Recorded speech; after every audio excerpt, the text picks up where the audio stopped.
Good evening, everyone, and welcome to the Left-Handed Artist Halloween Special.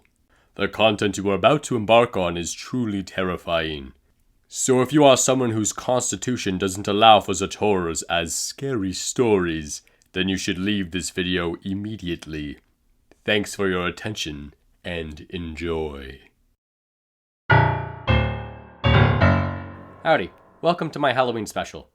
What I have planned is a reading of a few stories I found on the subreddit r/letsnotmeet. I have links to the original posts in the description below. Now let's get into the stories.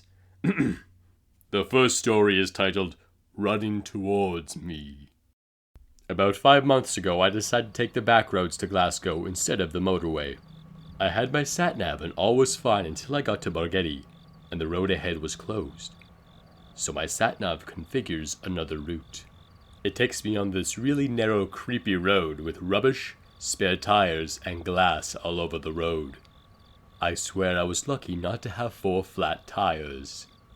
Something didn't feel right, but as I didn't know the area, I continued on, and around the corner there was even more rubbish and broken glass. I'm thinking, what kind of road is this? I decided to stop to put another route into my sat-nav, and when I looked up, there was this guy running towards my car with this manic look on his face. I swear I nearly died on the spot, but managed to turn the car around and get out of there as fast as possible. Note to self, never take the back roads again. What a spooky tale. I hope it didn't scare you too much, because our next venture is a longer story that will have you shaking in your boots. Or whatever you wear. This story is called, The Night the Woods Stood Silent. Years ago, man I'm old, but let's say mid-1990s, I worked as a woodland firefighter while in the Army Reserves. I worked as a spotter. Basically, I was stationed in a giant fire tower in the middle of a national park. My job was just as it sounds. I would use binoculars to look out for fire, smoke, other telltale signs of fire. My nearest compadre was 5 miles or so from me. My days consisted of working my shift, taking long walks around the fire tower, being on the lookout for anyone who might be having illegal fires, looking out for wildlife, and staying afoot of bears and wolves. The way our shifts worked back then was 1 week on, 1 week off. So we slept in the towers, cooked our food, etc. There was nearby toilets and showers for us to use. One day I came across an illegal bear trap. I had several ranger friends and I safely set off the trap, then pick it up to take it back to the ranger station on one of my treks out for food in my Jeep. Poaching is illegal in the park and carried a big fine, even back then, and some jail time. But it did not stop the poachers from trying. I heard rifle shots and headed back to my fire tower. We did have a rifle in the tower to be used in case of emergencies. Just a few months back, a fellow spotter had been mauled to death by a grizzly, so each tower had been outfitted with a rifle. I looked with my binoculars, but did not see anything out of the ordinary. I radioed my coworker Ben, an older guy in the adjacent tower. He hadn't heard anything today, but had come across a few traps himself. That night, after having a dinner of franken beans and toast, I was writing to my future wife when I heard the rumbling of a truck. Thinking it may be Ben, occasionally he made the trek over. We would crack open a soda and chew the fat for a bit. Instead, I saw 4 men with rifles get out of the truck. One looked around and leaned up against the truck, while the other 3 grabbed traps and began to set them up. I grabbed the rifle and my lantern and headed down the stairs. I was only 21, a farmer's son from a rural Virginia farming town, and even with 1 deployment behind me, I was naive. I should have called it in to the rangers, but instead I thought I could talk some sense into 4 dangerous men. I barely got a "hey, what are you doing" out of my mouth before I was roughly shoved by rough hands. My lantern fell and I heard it crack. The rifle was kicked away from me, and I felt the breath leave my chest as I was violently kicked in the stomach. I had barely caught my breath when I was grabbed by 2 of the men and was shoved forward into the woods. It seemed like we walked for miles, but in reality it was probably only 1 mile. However, I noticed that there was no sounds. In the forest, it is rarely silent. It's a canopy of sounds, even at night. Owls, the wolves, crickets. But on this night, nothing. Suddenly, I was shoved onto my knees, and I felt hot tears well up. I thought of my parents, my little sister and brother, and my fiancé who were all back home in Virginia. I heard the rack of a gun, and I shut my eyes and prayed. Suddenly, the night erupted. However, it was the sounds of sirens, those of the forest rangers, and behind him in his pickup, Ben, who had tried to radio me that he had heard car engines and came to my tower when I didn't reply. The poachers were arrested. Ben drove me back to the tower. I was still shaking. He didn't lay into me for not following procedure, just said, "That was close, kid." I ended up leaving that job months later to take a job closer to home, but I never ran into any more poachers during the rest of my time. I kept in contact with Ben for a while, sent him a wedding invite, and then a photo of my firstborn son in 1997. However, as time usually does, we lost track of one another. And a few years back I googled him. He would have been 75 or so, to discover he had passed away a few years back. Don't know whatever came of those poachers, but I do know that I never want to meet them again. Well now, wasn't that a frightening story? We're almost through a Halloween adventure together. I hope you're still alive to listen to the next story. Now, there are some choice words in this next story that I will be replacing as, I just don't want to say those words. It won't change much of the story, I promise. Anyways, it's a classic internet story of a strange encounter, late night walks, and a man whose grin was held for too long.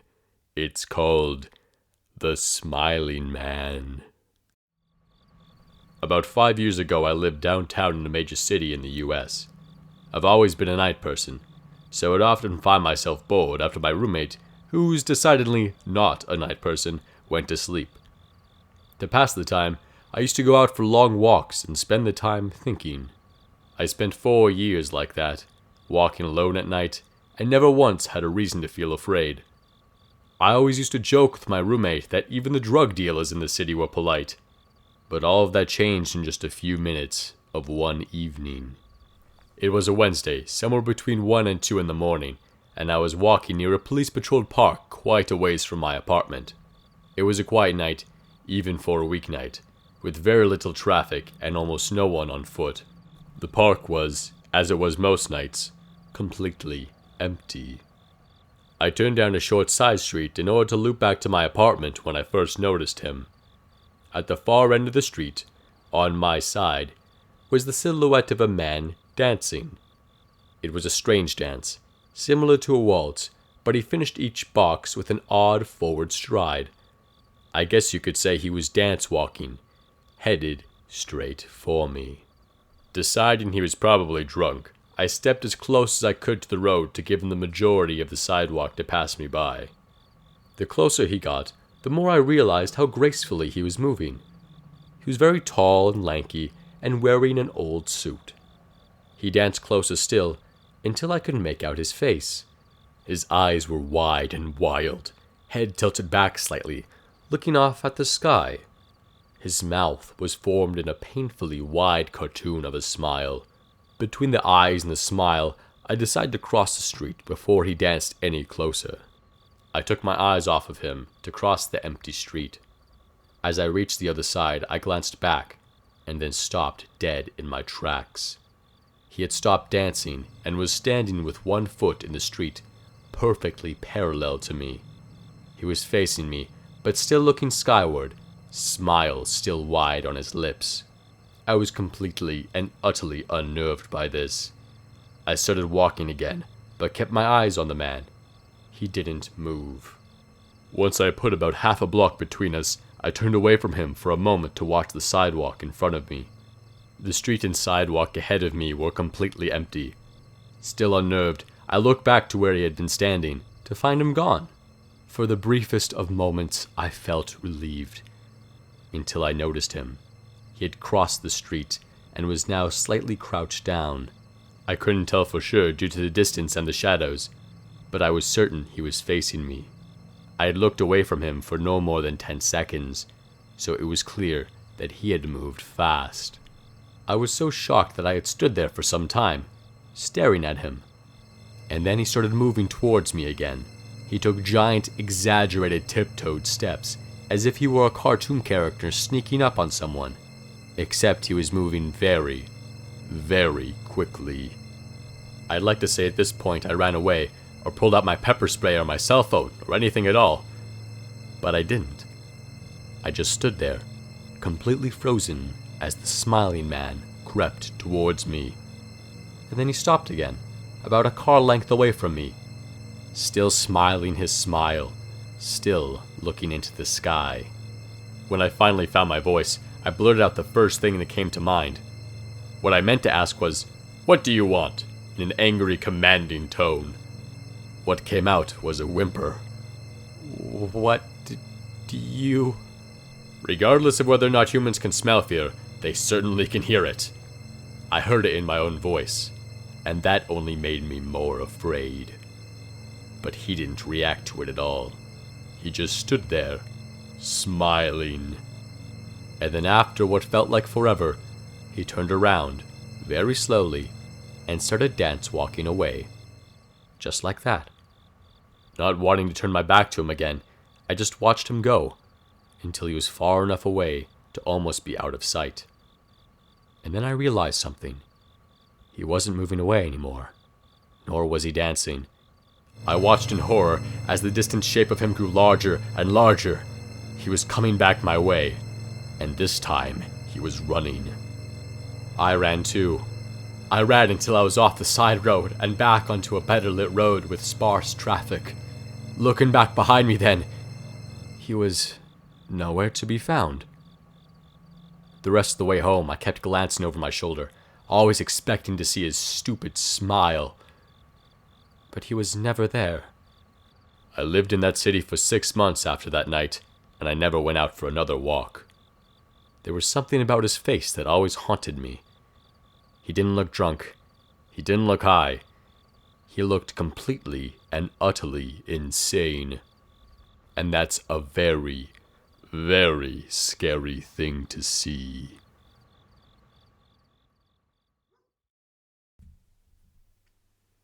And that concludes our final tale for the evening. Are you scared? Were you thoroughly frightened? No? Oh well, I tried. I hope you have a good night, and that no terrors befall you on your way home. Ha ha ha ha ha ha ha.